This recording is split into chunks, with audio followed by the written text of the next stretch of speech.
Hello, welcome back to my channel. I'm here at New Bypass, Santa Maria, Bulacan.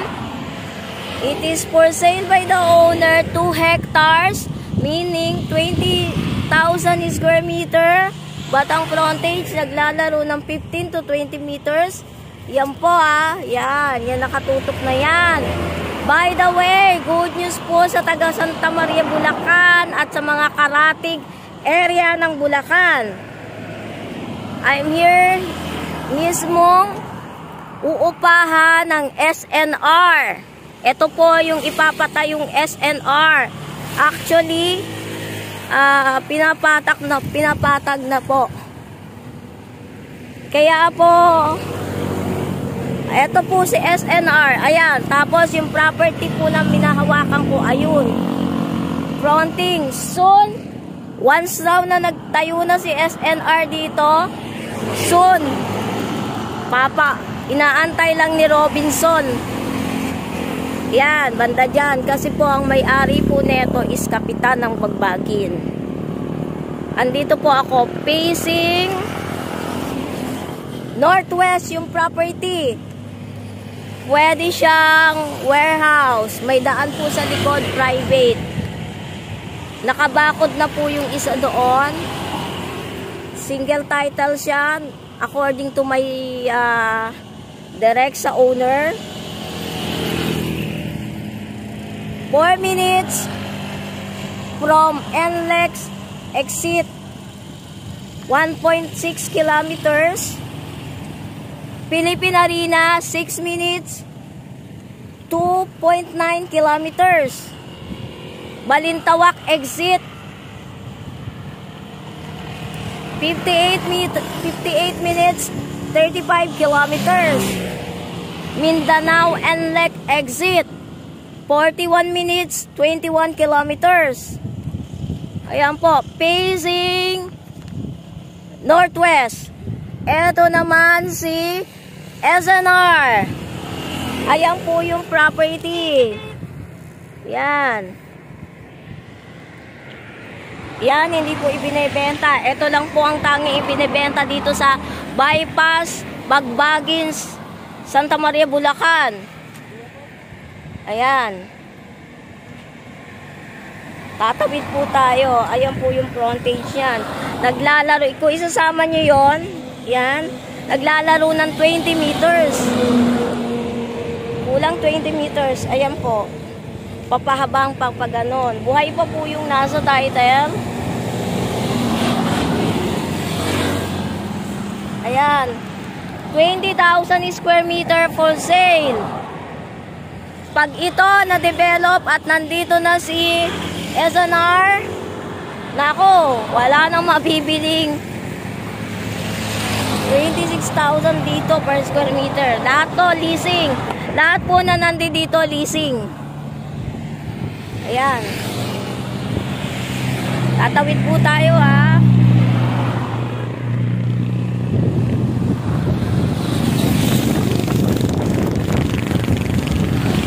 Here.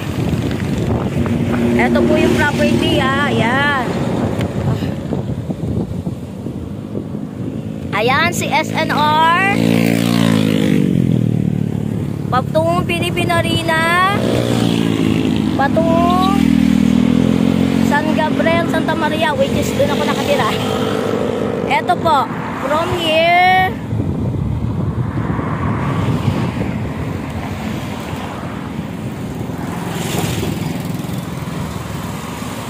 yan.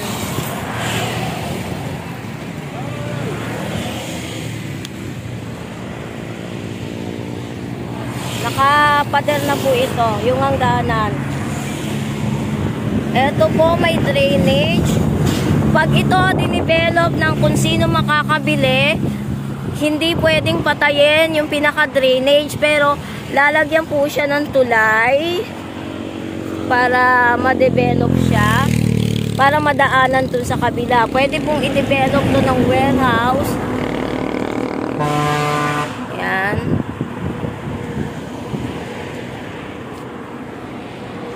facing northwest. Yan.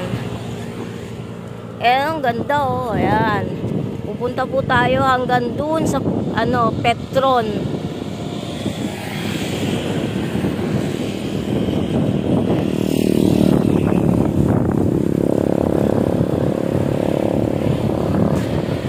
Ayan ang SNR.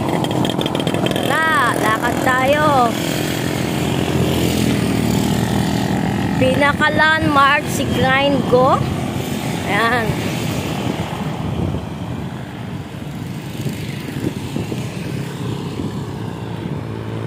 $20,000 square meter. Ito, hindi po. Ito, pinauupahan to. Ayan lang ang bukod tanging binibenta. Si Kapitan raw po, bili ng property. Tapos hindi ibebenta, ipapaupa lang po. Lahat po ng mostly na nandito sa bypass is leasing.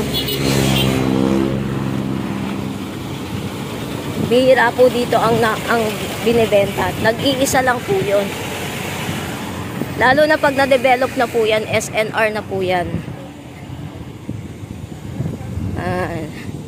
Lakad-lakad pa more.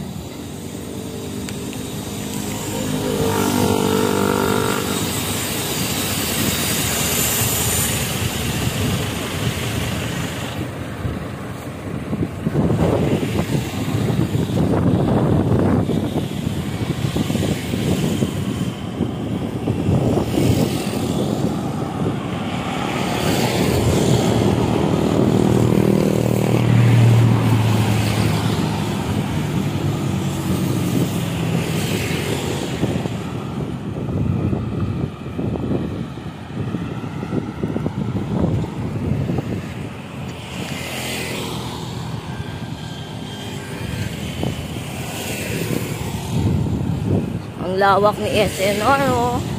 Ayun. Halos kinuha niya yung corner lot. Tapos soon Robinson. Supposed to be si Robinson daw dun sa malapit kay kay Starbucks. Santa Clara bypass. Kaso nabalitaan na si SNR uupa, antayin muna nila tong ma-develop. And then, tsaka sila pupwesto dyan. Pinaupahan lang yan. Yan. O, diba?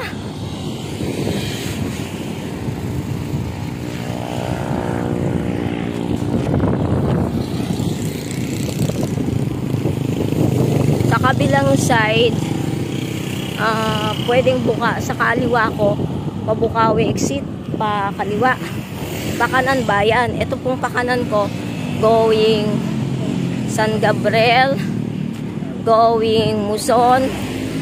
Yan.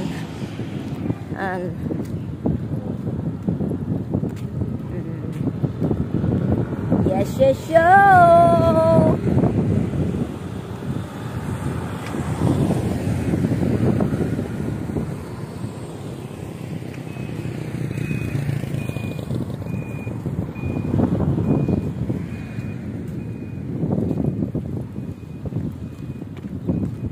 Bypass Bagbagin, yung bypass Santa Maria, Bulacan. Yan. Tapos po, sa kanan ko, andito si Santa Maria Cockpit.